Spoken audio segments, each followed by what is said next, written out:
दोस्तों कल्पना करिए कि एक लड़का है जो मिडिल क्लास फैमिली से बिलोंग करता है। वह पढ़ाई लिखाई में बहुत ज़्यादा कमज़ोर है और कभी भी अच्छे मार्क्स नहीं लेकर आता। और सिर्फ इतना ही नहीं, उसको हकलाने की भी समस्या है, जिसकी वजह से वह ठीक से बोल भी नहीं पाता। अब अगर आपसे पूछा जाए कि ऐसे लड़के का भविष्य क्या होगा और क्या वो अपनी लाइफ में कोई बड़ी उपलब्धि हासिल कर पाएगा, तो फिर आप क्या कहेंगे? यकीनन किसी भी इंसान को यही लगेगा कि वो लड़का अपनी लाइफ में ज़्यादा कुछ खास नहीं कर पाएगा। लेकिन दोस्तों हम आपको बता दें कि अगर वो लड़का मेहनत करे तो वह अमेरिका का प्रेसिडेंट भी बन सकता है। जी हाँ, आपने बिल्कुल सही सुना, क्योंकि इस समय जिस लड़के की हम बात कर रहे हैं उसका नाम है जो बाइडेन।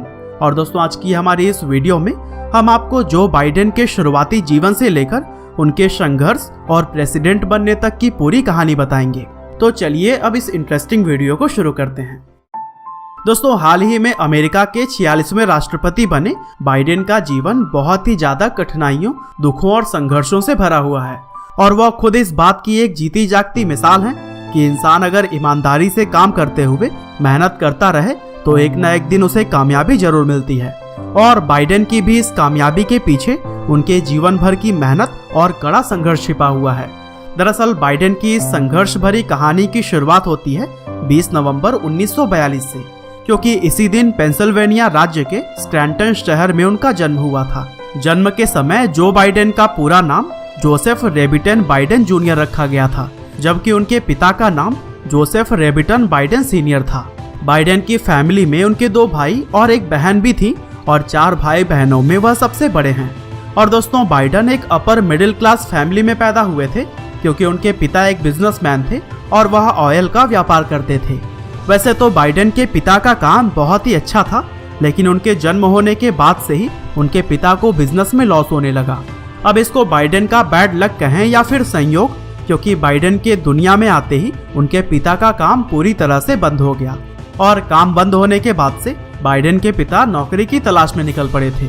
और दोस्तों हालात को देखते हुए वह अपनी फैमिली के लिए कोई भी छोटी से छोटी नौकरी करने के लिए भी तैयार थे। लेकिन उस समय चूंकि मंदी का दौर चल रहा था, इसी वजह से उन्हें नौकरी मिलना बहुत ही मुश्किल हो गया।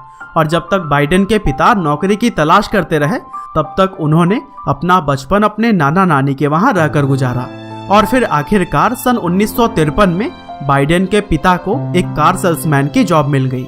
हालांकि यह नौकरी उन्हें डेलावेयर में मिली थी, जिसकी वजह से उनकी पूरी फैमिली को डेलावेयर के क्लैमोंट शहर में शिफ्ट होना पड़ा।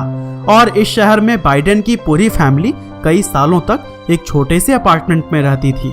और इसी शहर में ही बाइडेन ने अपने हाई स्कूल की भी पढ़ाई पूरी की। और दोस्तों खराब परिस्थितियों की वजह से बाइडेन बचपन से ही पढ़ाई लिखाई में बहुत कमजोर थे और वह काफी मेहनत करने के बाद भी अच्छे अंक प्राप्त नहीं कर पाते। लेकिन पढ़ाई लिखाई में कमजोर बाइडेन खेल कूद में उतने ही अच्छे थे और वह रग्बी और बेसबॉल बहुत ही अच्छा खेला करते थे। और इन दोनों ही खेलों में वह हाई स्कूल टीम का हिस्सा हुआ करते थे। और दोस्तों खेलों के अलावा बाइडेन में एक लीडर बनने के गुण भी मौजूद थे और इसीलिए उन्हें उनकी क्लास का प्रेसिडेंट भी बनाया गया था। और उस समय शायद ही किसी ने सोचा होगा कि जिस लड़के को क्लास का प्रेसिडेंट बनाया जा रहा है वह आगे चलकर एक दिन पूरे देश का प्रेसिडेंट बनेगा।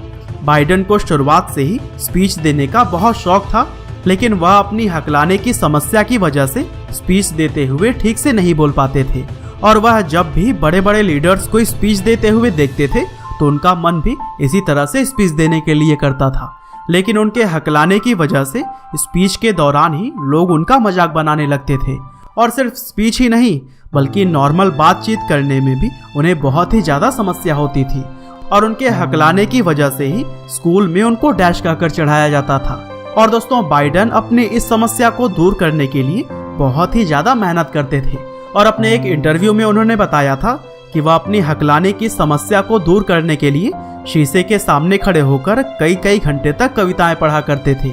इसके अलावा वह अपनी जुबान पर एक पत्थर रखकर भी बोलने की प्रैक्टिस किया करते थे। और फिर कई साल तक इसी तरह से मेहनत करने के बाद आखिरकार वह अपनी इस समस्या से छुटकारा पाने में कामयाब हो गए। और फिर आगे चलकर साल 1961 में बाइडेन ने अपने हाई स्कूल की पढ़ाई पूरी की और तब तक उनके पिता का काम भी काफी स्टेबल हो गया था। और दोस्तों बाइडेन के पिता ने विल्मिंगटन शहर में एक घर खरीद लिया था, जिसके बाद उनका पूरा परिवार क्लैमोंट से विल्मिंगटन शिफ्ट हो गया। और दोस्तों इसके बाद बाइडेन ने यूनिवर्सिटी ऑफ डेलावेयर में एडमिशन ले लिया और वहां उन्होंने हिस्ट्री और पॉलिटिकल साइंस की पढ़ाई शुरू कर दी। लेकिन पढ़ाई लिखाई में उनका जो हाल स्कूल में हुआ करता था वही यूनिवर्सिटी में भी रहा, क्योंकि साल 1965 में वह डिग्री प्राप्त करने में तो सफल हो गए थे, लेकिन 688 स्टूडेंट्स की क्लास में उनकी रैंक 506 रही थी और उनको सी ग्रेड दिया गया था। इसके बाद बाइडेन ने सिराक्यूज यूनिवर्सिटी में भी एडमिशन ले लिया और यहाँ उन्होंने लॉ की पढ़ाई करनी शुरू कर दी। और इसी यूनिवर्सिटी में ही उनकी मुलाकात उनकी पहली पत्नी नीलिया हंटर से हुई थी और फिर साल 1966 में पढ़ाई पूरी होने से पहले ही दोनों ने शादी कर ली। और फिर आगे चलकर साल 1968 में बाइडेन ने लॉ की डिग्री प्राप्त कर ली, लेकिन इस बार भी उन्होंने पीछे से ही टॉप किया था, क्योंकि इस बार उनकी क्लास में 85 स्टूडेंट्स थे, जिसमें कि उन्होंने 75वीं रैंक हासिल की थी। और इस बात से आप अंदाजा लगा ही सकते हैं कि बाइडेन पढ़ाई लिखाई में बिल्कुल भी अच्छे नहीं थे। हालांकि इसका यह मतलब नहीं था कि उनके अंदर प्रतिभा नहीं थी, क्योंकि बाइडेन के अंदर एक जबरदस्त लीडर बनने की सभी खूबियां मौजूद थी और वह खुद भी अपनी प्रतिभा को अच्छी तरह से पहचानते थे और इसीलिए उन्होंने पॉलिटिक्स को ही अपना करियर चुना। और फिर आगे कुछ सालों के बाद 1970 में बाइडेन को काउंटी काउंसिल की सीट के लिए चुन लिया गया, जिसके बाद वह 1972 तक काउंसिल की सेवा करने के साथ साथ अपनी लॉ की प्रैक्टिस भी करते रहे। और उस समय लोग बाइडेन के काम और उनकी लीडरशिप क्वालिटीज से काफी प्रभावित हुए थे और लोगों ने बाइडेन को सुझाव दिया था कि उन्हें अगला सीनेट चुनाव भी लड़ना चाहिए। और फिर बाइडेन ने लोगों के बात को मानते हुए अगले सीनेट के चुनाव की तैयारी शुरू कर दी। लेकिन चुनाव होने से पहले ही बाइडेन के साथ कुछ ऐसा हुआ जिसने कि उन्हें पूरी तरह से झकझोर कर रख दिया। दरअसल हुआ यह कि 18 दिसंबर 1972 के दिन बाइडेन की पत्नी नीलिया और उनकी 1 साल की बेटी एमी की सड़क दुर्घटना में मौत हो गई और इस दुर्घटना में उनके दोनों बेटे रॉबर्ट और जोसेफ को भी बेहद गंभीर चोटें आई थी। और अचानक हुई इस दुर्घटना ने बाइडेन को पूरी तरह से तोड़कर रख दिया था और फिर उन्होंने फैसला लिया कि वह कुछ समय के लिए पॉलिटिक्स को छोड़कर अपने बेटों की परवरिश पर ध्यान देंगे। लेकिन उस समय के सीनेटर माइक मैन्सफील्ड ने बाइडेन को समझाया कि वह चुनाव से पीछे न हटें और चुनाव को जरूर लड़ें। हालांकि माइक को काफी मेहनत करनी पड़ी, लेकिन उन्होंने आखिरकार बाइडेन को चुनाव लड़ने पर राजी कर लिया। इसके बाद बाइडेन ने चुनाव लड़ा और सिर्फ 30 साल की उम्र में ही वह अमेरिका के 6ठे सबसे कम उम्र के सीनेटर बन गए और साल 1973 से 2009 तक वह सीनेटर के पद पर ही कार्य करते रहे। और दोस्तों, सीनेटर रहते हुए बाइडेन ने अपने काम से सभी को बहुत प्रभावित किया। वह हमेशा उन मुद्दों पर ध्यान देते थे जिससे कि आम नागरिकों को फायदा पहुंचे और उनके इसी काम का इनाम उन्हें साल 2009 में उस समय मिला जब उन्हें बराक ओबामा के अंडर वाइस प्रेसिडेंट का पद दिया गया और इस तरह से वह अमेरिका के 47वें वाइस प्रेसिडेंट बन गए। दरअसल बराक ओबामा और बाइडेन एक दूसरे के काफी करीबी माने जाते हैं और कई बार दोनों को एक दूसरे की तारीफ करते हुए भी देखा जा सकता है।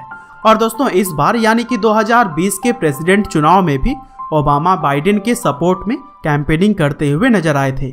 वैसे आपको बता दें कि बाइडेन 2020 के प्रेसिडेंटल इलेक्शन लड़ने के बारे में श्योर नहीं थे और काफी सोच विचार करने के बाद ही उन्होंने यह फैसला लिया था। और अब जबकि वह अमेरिका के प्रेसिडेंट लगभग बन चुके हैं, तो हम यह कह सकते हैं कि उनका फैसला बिल्कुल सही था। और दोस्तों, बाइडेन ने यह वादा किया था कि अगर वह प्रेसिडेंट बनते हैं तो सबसे पहले क्लाइमेट चेंज, प्रदूषण और ग्लोबल वार्मिंग जैसे गंभीर मुद्दों का हल निकालने पर काम करेंगे, क्योंकि उनकी नज़र में यह मुद्दे उतने ही ज़्यादा इम्पोर्टेंट हैं जितना कि देश की इकोनॉमी और जीडीपी। इसके साथ ही बाइडेन ने भारत को लेकर भी कहा था कि वह भारत के सभी अहम मुद्दों का हल निकालने में भारत का साथ देंगे। साथ ही हम भी यही उम्मीद करते हैं कि बाइडेन के प्रेसिडेंट बनने के बाद भारत और अमेरिका के रिश्ते पहले से और भी ज़्यादा मजबूत होंगे। तो दोस्तों, हमारी आज की इस वीडियो में तो बस इतना ही था। आपको हमारी यह वीडियो कैसी लगी हमें कमेंट करके ज़रूर बताइएगा। साथ ही इसी तरह के इंटरेस्टिंग वीडियोस को लगातार देखने के लिए कृपया लाइव हिंदी को सब्सक्राइब करें और बेल आइकन को भी दबाना ना भूलिएगा। आपका बहुमूल्य समय देने के लिए बहुत बहुत धन्यवाद।